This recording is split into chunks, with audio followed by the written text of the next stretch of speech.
সুজানা। আসসালামু আলাইকুম বাবা। ওয়ালাইকুম আসসালাম। কোথা থেকে আসলা? জি বাবা, চারতলা থেকে আসলাম। চারতলায় কি? আরে বাবা, মিম আপুকে দেখতে আসছে ছেলে পক্ষ।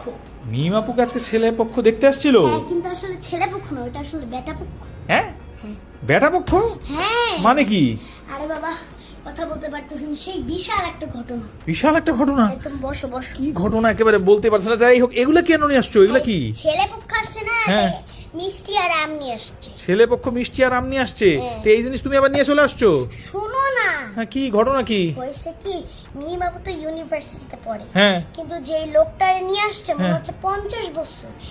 হয়েছে কাম। এতটাই বুইড়া একটা বেড়া। আরে এভাবে বলতে হয় না। আচ্ছা, টাকলা মাথা, হ্যাঁ। এত বড় পেটে, এত বড়। আচ্ছা ঠিক আছে, তো যাই হোক। এখন কি ওনার সাথে হ্যাঁ। একটা ছেলে আসছে, হ্যাঁ। মানে ইউনিভার্সিটিতে পড়া, ওর হ্যাঁ। থেকে একটু বড়। হ্যাঁ।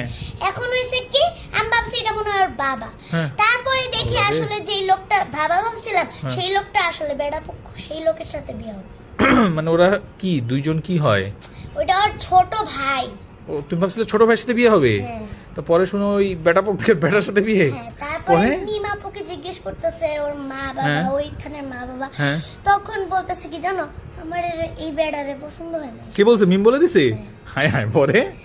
তারপরে লোকটা তো একটু মন খারাপ করছে, হ্যাঁ। কিন্তু তার সাথে একটা আম নিয়ে আসছে। হ্যাঁ। এই যে কতগুলো আম নিয়ে আসছে, হ্যাঁ, আম। আর এই যে মিষ্টি নিয়ে আসছে। হ্যাঁ। এখন আমি বলছি, আর যখন ওরা চলে গেছে, হ্যাঁ। তখন আমার আন্টি বলে হ্যাঁ। যে এগুলো তুমি নিয়ে যাও। হ্যাঁ, হ্যাঁ মানে ওই বেটা পক্ষরা চলে গেছে সবাই? হ্যাঁ। তারপরে আমাকে এই 4টা আম, হ্যাঁ। 5টা আম দিছে, আর এই যে মিষ্টি দিছে। এ আল্লাহ রে, তুই এগুলো নিয়েও এসে পড়লি? হ্যাঁ, আরে বাবা আর বলো না, বিয়ে হবে না এটা তো একটা সমস্যা, কিন্তু খাইতে তো আর সমস্যা নেই। হ্যাঁ। হ্যাঁ। আচ্ছা আচ্ছা আচ্ছা, তোর আম্মা তোরে খুঁজতেছ অনেকক্ষণ ধরে। যা। ও আচ্ছা, ওরে আল্লাহ রে, কি মা, পাগলা বুড়ি কি দেখ। বলে হ্যাঁ, একটা তো জিনিস পাকনা হয়েছে হইছে।